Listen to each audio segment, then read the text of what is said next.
Parfois, le squat est plus insidieux.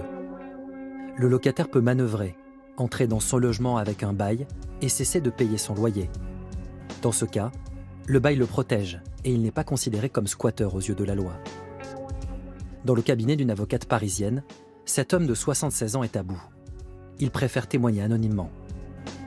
Il est propriétaire d'un appartement en région parisienne. Un investissement pour arrondir sa retraite. Il y a 2 ans, il le loue en toute confiance.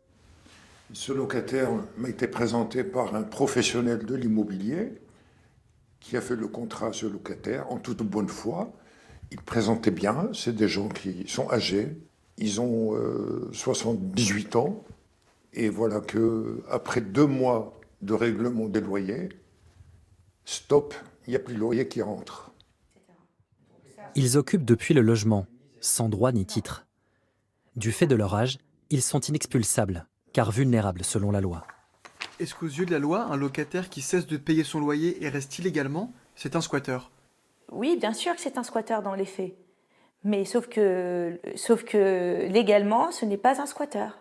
Donc on peut se battre évidemment dans une procédure classique de loyer impayé, mais on ne peut pas dire que ce sont des squatteurs du fait qu'il y a eu la rédaction d'un bail, qu'ils ont quand même payé pendant 3 mois et que même s'il y a des réelles manœuvres derrière de l'osive, ça ne permet pas de requalifier le bail en squat. La perte de ce propriétaire s'élève à 40 000 €. Mais pour d'autres,